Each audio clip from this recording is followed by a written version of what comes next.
Hello students, welcome to our YouTube channel your BSc guide. आज के इस video में हम बीएससी फोर्थ सेमेस्टर केमिस्ट्री का यूनिट नंबर 2 को पढ़ रहे थे, जिसका नाम है एलिमेंट्री क्वांटम मैकेनिक्स। आज उसका क्लास नंबर 6 है। आज की वीडियो का टॉपिक है, जैसे कि आप लोगों ने थंबनेल में देख लिया होगा, कॉम्पटन इफेक्ट और हैमिल्टन ऑपरेटर। दोनों शॉर्ट में आने वाले क्वेश्चन हैं, तो आप लोगों को आज की वीडियो के बाद कहीं और वीडियो में नहीं जाना पड़ेगा। आज की वीडियो में पूरा का पूरा समझ में आ जाएगा और प्रॉपर्ली लिख लीजिएगा। इसी को आप लोग एग्ज़ाम में भी लिख दीजिएगा, पूरे के पूरे नंबर मिल जाएंगे। इसके पहले की 5 क्लासेस हो चुकी हैं, जिसमें black body radiation, Planck's radiation law, photo electric effect, heat capacity of solid, Bohr model of hydrogen atom, ये सारे टॉपिक्स को कवर करा दिया है। नहीं देखा है, चैनल पे जाइए, प्लेलिस्ट बनी हुई है बीएससी फोर्थ सेमेस्टर केमिस्ट्री की, आप वहाँ से जा कर के देख सकते हैं। नहीं तो इस वीडियो के डिस्क्रिप्शन बॉक्स में भी जा सकते देख सकते हैं। मैं आप लोगों को 3 सब्जेक्ट पढ़ाती हूँ, फिजिक्स, केमिस्ट्री, मैथमेटिक्स। ठीक, अगर आपको कुछ भी सर्च करना रहा करें ना, तो बीएससी फोर्थ सेमेस्टर का है तो फोर्थ सेमेस्टर, फिर उसके बाद फोर्थ सेमेस्टर फिज़िक्स का सर्च करना है तो फिज़िक्स, केमिस्ट्री का केमिस्ट्री, मैथ्स का मैथ्स, फिर by your BSc guide last में डाल दीजिएगा, तो आप लोगों को मेरे चैनल पर रिलेटेड जितनी भी वीडियोस होंगी सब कुछ मिल जाएगी। सबसे पहले कॉम्पटन इफेक्ट क्या होता है। देखिए, कॉम्पटन इफेक्ट आप लोगों के बीएससी में एक नया टॉपिक रहा है, और ना ही आपने 11th में पढ़ा है, ना ही 12th में पढ़ा है। तो कॉम्पटन इफेक्ट जो थे वो एच कॉम्पटन नाम के एक साइंटिस्ट थे, उन्होंने 1923 में इसकी डिस्कवरी की थी। इसमें क्या था कि जैसे कि हम लोग वेवलेंथ को बढ़ाते हैं और कम करते हैं, तो उसके हिसाब से जो एनर्जी होती है और जो वेवलेंथ होती है इलेक्ट्रॉन की, उसमें जब स्कैटरिंग होती है, जैसे कि हम कोई हमारे पास ये सब्सटेंस है, तो उस पर हम जब लाइट गिराते हैं तो ये अलग अलग डायरेक्शन में स्कैटर होती है, तो इसकी अलग अलग वेवलेंथ होती है। तो जो स्कैटरिंग होती है वो एक्सरेज की स्कैटरिंग होती है। ठीक, जब किसी भी इलेक्ट्रॉन पे हम लोग कोई एक्सरेज गिराते हैं या किसी भी वेवलेंथ का हम लोग गिराते हैं वेवलेंथ, तो वो स्कैटर हो जाती है 2 अलग अलग डायरेक्शन में। तो वही के बारे में कॉम्पटन इफेक्ट डिस्क्राइब करता है। ठीक, इसमें प्रॉपर्ली लिखवाऊंगी, तो आप लोग प्रॉपर्ली लिखिएगा, नहीं तो आप पहले समझ लीजिए। लास्ट में फ़ोटो के फॉर्म में आप लोगों को नोट्स अटैच कर दूंगी, आप वहाँ से भी जा कर के देख सकते हैं। टेलीग्राम चैनल ज्वाइन कर लेंगे तो टेलीग्राम पे भी मैं नोट्स अपलोड करती रहती हूँ, तो आप वहाँ से भी देख सकते हैं। ऐसे ही मैं पूरा का पूरा यूनिट डिटेल में पढ़ाऊँगी, important question, answer, paper analysis सब कुछ कराने वाले हूँ। तो सबसे पहला पॉइंट इसमें लिखेंगे कॉम्पटन इफेक्ट। कॉम्पटन दिख रहा है आप लोगों को clear? Compton effect was discovered by scientist A.H. Compton. जो कॉम्पटन इफेक्ट था वो साइंटिस्ट A.H. कॉम्पटन के द्वारा इन 1923 में डिस्कवर किया गया था। इसमें नेक्स्ट पॉइंट लिखेंगे the phenomena in which there is an increase in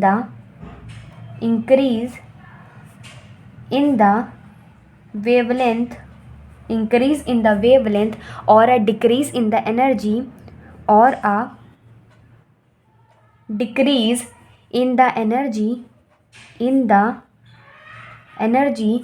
associated with the scattering of X-rays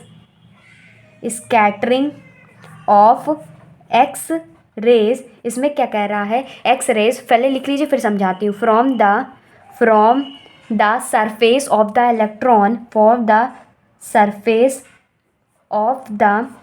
electron is called the Compton effect. क्या कहते हैं? कॉम्पटन इफेक्ट कहते हैं। देखिए इसमें क्या है, the phenomena in which there is an increase in the wavelength. ऐसा फिनोमिना जिसमें वेवलेंथ का इंक्रीज होता है और decrease in the energy associated, जो डिक्रीज होती है एनर्जी का with the scattering of X rays. जब जो एक्स रेज होती है उस पर जब सरफेस पे पड़ती है from the surface of the electron के सरफेस पे पड़ती है, तो जो एक्स रेज की स्कैटरिंग होती है उसके बारे में ही कॉम्पटन इफेक्ट बताता है। देखिए मैं यहाँ पर ले लेती हूँ इलेक्ट्रॉन इलेक्ट्रॉन ले लेती हूँ, ठीक। और इसके ऊपर क्या कराते हैं, एक्स रेज को इंसिडेंट कराते हैं, तो लिखेंगे इंसिडेंट एक्स रेज को इसके ऊपर गिराया, और इसकी जो वेवलेंथ होगी, मान लेते हैं इसकी वेवलेंथ क्या है, लैम्डा है, जो हम लोग स्कैटर इसमें इंसिडेंट करा रहे हैं, इसकी वेवलेंथ लैम्डा है। तो ये जो इलेक्ट्रॉन होगा ये स्कैटर हो जाएगा दो जगह पर।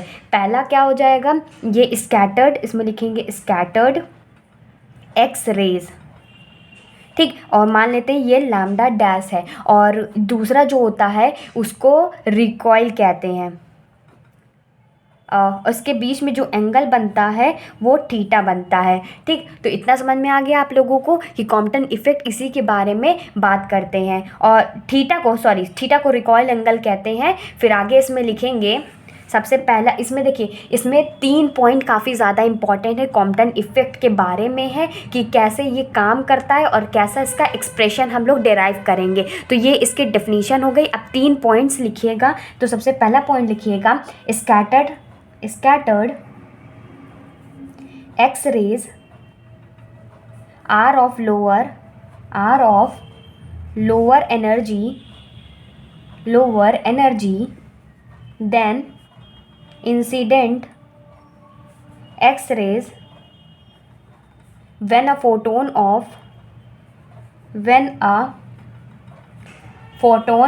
X rays collides with the surface of an electron, then it gives some part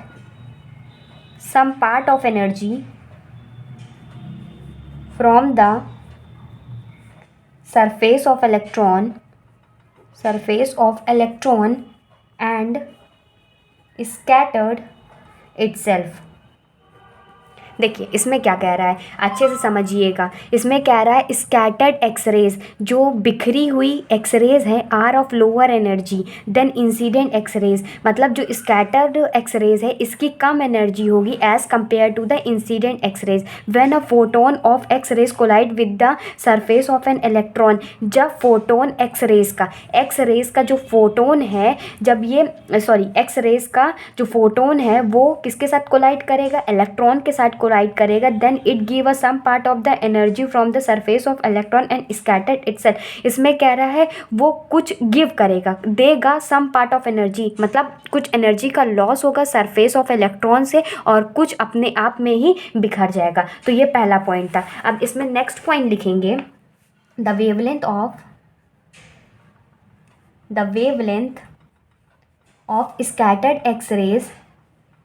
scattered X-rays and lambda and the wavelength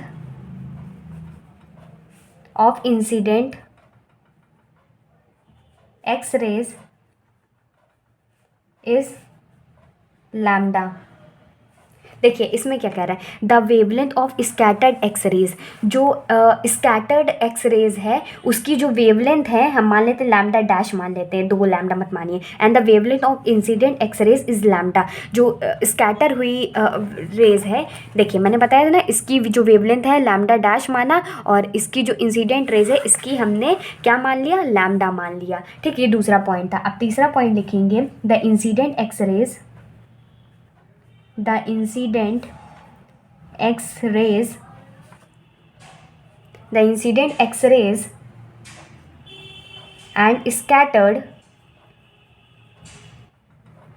scattered X-rays, the incident X rays, जो इंसिडेंट एक्सरेज है और जो स्कैटर्ड एक्सरेज है, the value of energy depends upon theta. जो मैंने theta angle बताया था ना उसके ऊपर डिपेंड करती है। इसमें लिखेंगे टू कैलकुलेट, हम इसकी वैल्यू निकालेंगे, to calculate the difference in wavelength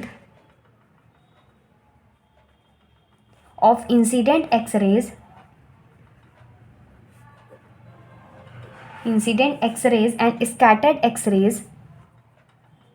and scattered X rays उसकी क्या हो जाएगी, हाँ इसको हम एक एक्सप्रेशन के थ्रू निकालते हैं। वो एक्सप्रेशन है delta lambda is equal to lambda minus lambda dash is equal to H upon M C bracket में 1 माइनस कॉस थीटा। इसके थ्रू हम लोग वेवलेंथ निकालते हैं। एच क्या है, प्लैंक कांस्टेंट है, और लैम्डा क्या है, wavelength of incident X rays है, और सी क्या है, हमारा स्पीड ऑफ लाइट है, एम क्या है, मास है, और लैम्डा डैश क्या है, wavelength of scattered X rays है। सब कुछ मैंने आप लोगों को बता दिया है। इसके बाद दो टॉपिक आते हैं।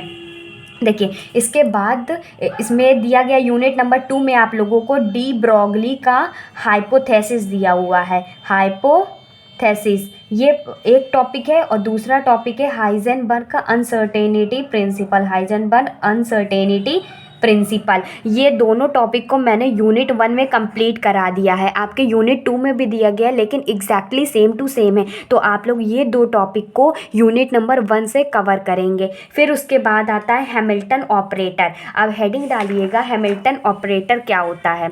क्या डालेंगे, हैमिल्टन ऑपरेटर। हैमिल्टोनियन डाल लीजिए, बहुत बुक में हैमिल्टोनियन लिखा रहता है ना, तो हैमिल्टोनियन ऑपरेटर डाल लीजिए नेक्स्ट हेडिंग। अब ये हैमिल्टोनियन ऑपरेटर क्या होता है, देखिए जैसे कि हम लोग मैथमेटिक्स में प्लस माइनस डिफरेंशिएशन इंटीग्रेशन ये सारे सिंबल्स का यूज़ करते हैं ना, तो कहीं ना कहीं इसमें ऑपरेटर जो ये प्लस माइनस ऑपरेटर है, तो मतलब जो प्लस माइनस मल्टीप्लिकेशन है, इंटीग्रेशन है, डिफरेंशिएशन है, तो ये एक ऑपरेटर के फॉर्म में इसका यूज़ किया जाता है। कि जैसे कि पहले मैं आप लोगों को ऑपरेटर समझा देती हूँ, फिर हैमिल्टोनियन ऑपरेटर समझाऊंगी, तभी आप लोगों को समझ में आएगा, नहीं तो नहीं आएगा। जैसे कि हम मान लेते हैं कि ये हमारे पास ऑपरेटर है, ऑपरेटर ले लिया, उसमें हमने क्या किया, मैथमेटिकल प्रोसेस लगाया,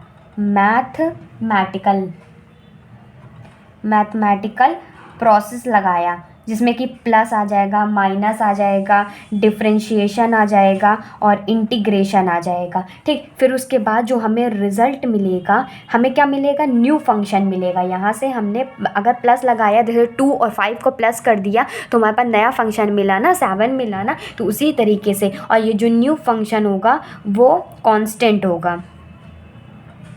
क्या होगा, कांस्टेंट होगा। तो ऑपरेटर क्या होता है, एक मैथमेटिकल प्रोसेस होता है जो कि ऑपरेट करता है फंक्शन को, न्यू फंक्शन को और कांस्टेंट को। तो इसको हम लोग इसके ऊपर जैसे कैप बनाते हैं ना, उसी तरह से इसको रिप्रेजेंट करते हैं। तो अब यहाँ पर पहला पॉइंट लिखिएगा, ऑपरेटर में ही लिख लीजिएगा। पहले मैं समझा दूँ ऑपरेटर क्या होता है, तो लिखेंगे operator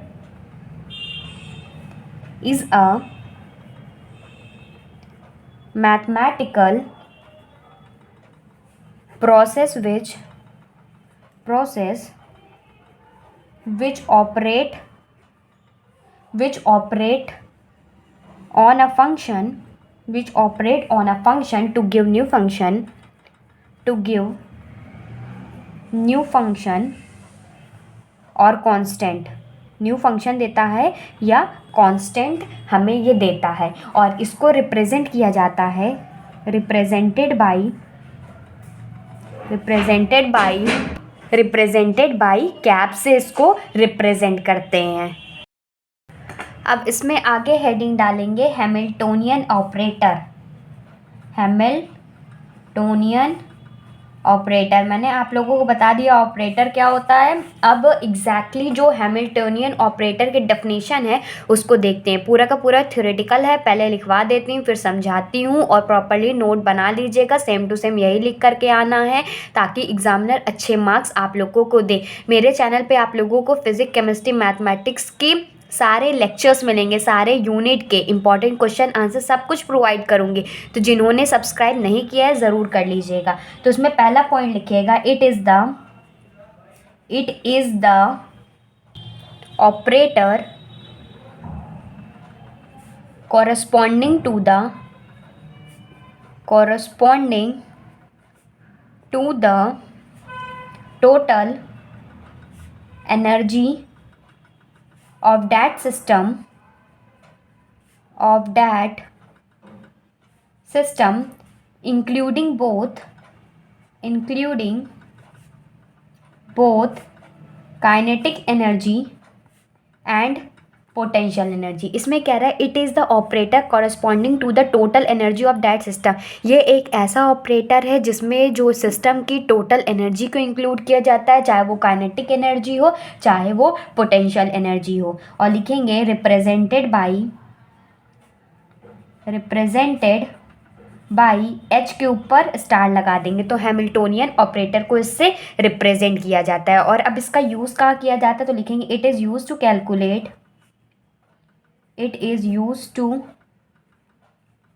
calculate the system energy in terms of the wave function को मैंने किससे रिप्रेजेंट करना बताया था, आप लोगों को कमेंट करके बताइएगा। आप लोग कमेंट बिल्कुल भी नहीं करते हैं, ना कि आप लोग ये बताते हैं कि मेरे वीडियो आप लोगों को कैसी लग रही है कैसी नहीं लग रही है, आप लोगों को समझ में आ रहा है कि नहीं आ रहा। ना आप लाइक करते ना ही आप कमेंट करते, तो इसका क्या मतलब, समझो कि मैं आप लोगों को सही तरीके से नहीं पढ़ा रही हूँ। तो आप लोग कम से कम ये भी बता दीजिए ना कि आप लोग किस तरह पढ़ना चाहते हैं। तो मैं अपनी तरफ से पूरी कोशिश कर रही हूँ, बेस्ट से बेस्ट गाइडेंस देने की कोशिश कर रही हूँ, लेकिन आप लोगों की तरफ से कोई भी रिस्पॉन्स क्यों नहीं आ रहा है भाई, मुझे बताओ ना। ठीक, तो अब देखते हैं। It is use to calculate the system energy in terms of wave function of quantum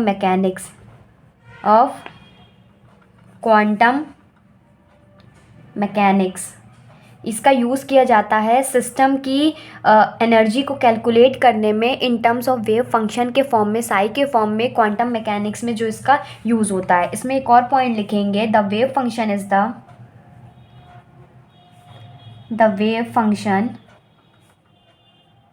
is the smallest amount of energy in the form of vibrational energy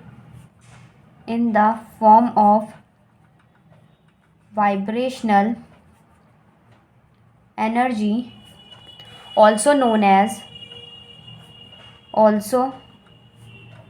as zero point energy. देखो इसमें कह रहा है जो wave function होता है वो सबसे स्मॉलेस्ट अमाउंट ऑफ एनर्जी होता है वाइब्रेशनल एनर्जी के फॉर्म में, जिसे ज़ीरो पॉइंट एनर्जी भी कहा जाता है। ठीक, इसमें आगे लिखेंगे it is express in terms of